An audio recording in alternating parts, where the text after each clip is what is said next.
there. So I am currently waiting for it to warm up in my car before I head to work, and it's bright outside. So it's about 7:31. Usually I have to be to work by this time, but I am not on my campus today. It is 39 degrees out. I'm not on my campus today, so I'm actually just down the road from my house, so I'm not so worried about getting to work at a specific time today. But it is freezing, and I'm waiting for my car windshield to defrost so that I can see. And it's like the bad kind of ice, not the, surface ice that you can scrape. It's like layered ice, like it iced over, kind of melted, iced over again. So waiting for that. But this one, it's gonna be, this video, I guess it's not this one. It's gonna be a little bit different from what I usually do because if you have followed me on Instagram, if you haven't, my link is down below in the description because we can't do annotations. I have mentioned body dysmorphia a few times, and it's something that I never really talked about prior to getting pregnant because I didn't really see it as that much of a big deal. But for people who don't know, quick intro to it, body dysmorphia is basically what it sounds like. The image you see in the mirror is different from what your body's actually doing. So it's kind of like I can't think of the word right now, but it's dysmorphic to you. So if, say, you're a thin, fit person, you could look in the mirror and see yourself as someone who is unfit, flabby, just not what you think. So basically what you see in the mirror is not what your brain is comprehending. The major cases of it are when dealing with women who also suffer from anorexia nervosa and bulimia. So they think that, they're not skinny at all, they're too fat, they can't eat or they're gonna get fatter, they have to throw up. That's a lot of the main cases are stemmed from that, but you can also have body dysmorphia across the spectrum. So like I just said, like you can be fit but not think you're fit enough, so you have to keep working out. You can also, on the other end of the suffer from and have suffered from for quite a long time. I shouldn't say suffer. It's not like, it causes anxiety sometimes, it can cause depression sometimes for me, but I've basically been dealing with it since I was in middle school. And a lot of the time it can stem from just your own perception of yourself. It can stem from someone beating down your self-confidence or maybe having an inflated self-confidence. It can really just stem from anything to where your brain just flips and what you see isn't what you think it should be, even though it's perfectly fine. So it is not something fun at all, and when going through a pregnancy, it gets even harder to deal with because it's a consistent mental battle of you're fine. My husband's been great about it. Like, he'll let me know, like, you're fine, you're pregnant, that's what's gonna happen. I actually quit weighing myself outside of being at the doctor's office because I knew I couldn't handle it, especially with everything going on in the mirror. But that's basically body dysmorphia in a nutshell. My window is actually defrosted, so I will continue this at a later point. We're not gonna be in the car for it. We might be in the car for it, but just basically probably do this kind of thing in like a few different parts. Basically this first one's gonna be what body dysmorphia is, which I've just explained, and then like how it kind of started in my life back in middle school, and how it was dealt with. And then I'll probably just elaborate more on how I've been dealing with it during this pregnancy. And I don't know if part 3 will come before she's born or after she's born, or I'll just have another part to it about like postpartum body dysmorphia. But I don't think body dysmorphia is really talked enough about, especially for women or men who aren't, that standard anorexic or aren't that standard obese looking type.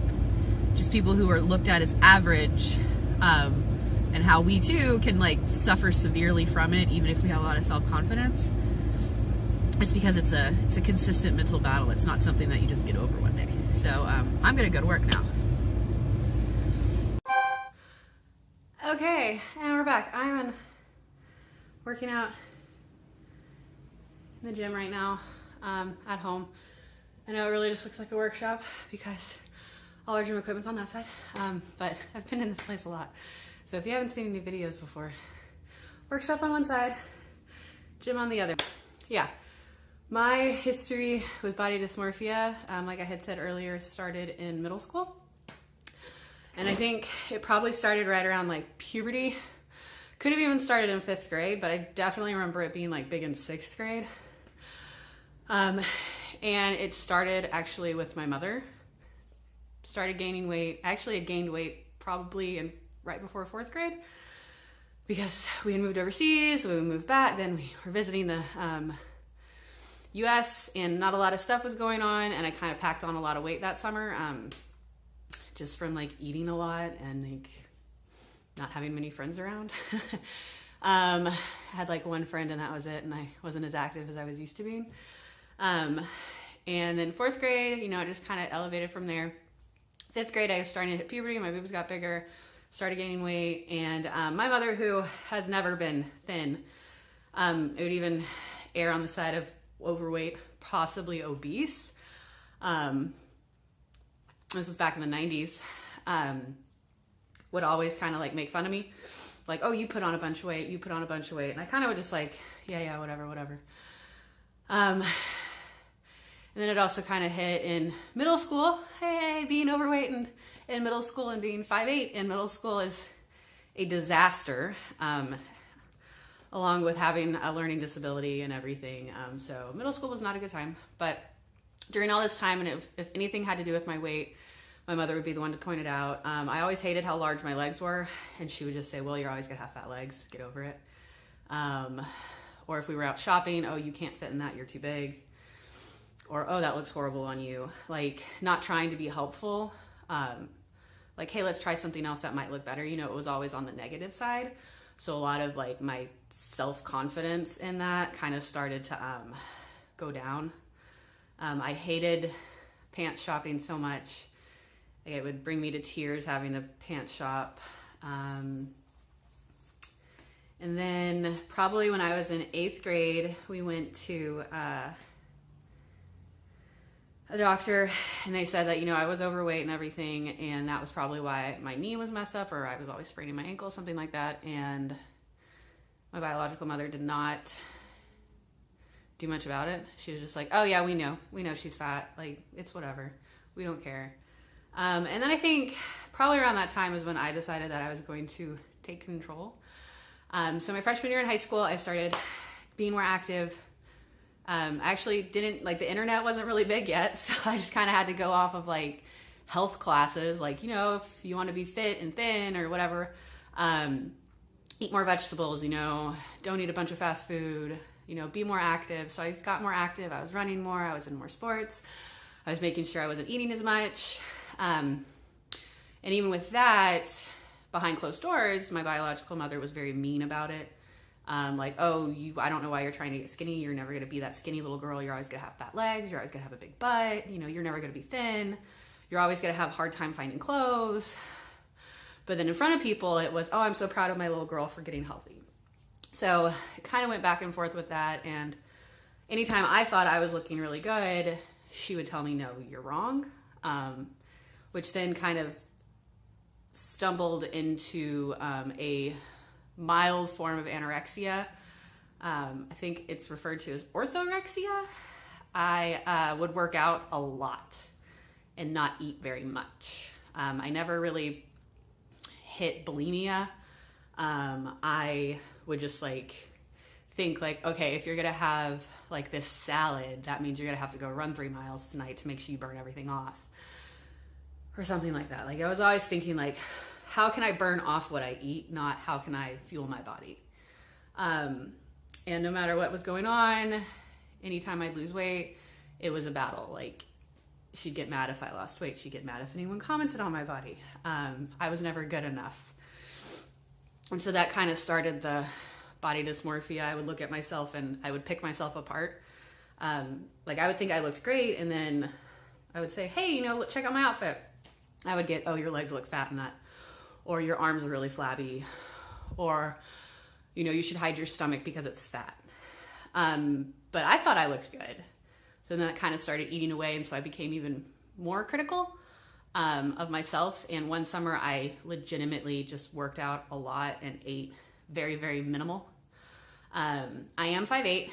I would not, and I have high bone density, literally from a doctor's office, showed the charts, high bone density. I'm not saying that as attributed to any weight, but I want to say it was the beginning of the summer of my junior year, I got down to about 130 pounds, and being 5'8" and that 130 isn't that bad, but I didn't have a lot of muscle on me. And I was very skeletal looking. Like if I bent over, you could see the ribs in my back.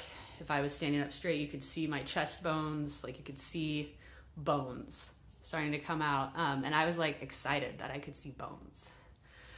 And then got back home, and I had some really, really great female coaches and friends that definitely helped to keep me on track. That would make sure I was feeding. I had a friend who would make sure that I was eating, because he knew that I had issues and that I was close to anorexia. I had friends who kind of knew about it. I had coaches who knew about it. So I never really hit that. We had also had a girl in my class, severe anorexia nervosa, as in she had to leave school to go and seek therapy. And so because of that, we kind of got a lot of talking to from our other teachers. Teachers were very, very, very much on high alert. If any of us were losing a lot of weight, they would call us in and talk to us like, is anything going on? Is anything wrong? And I'm not someone who likes to get a lot of negative attention. So that also kind of kept me off of it.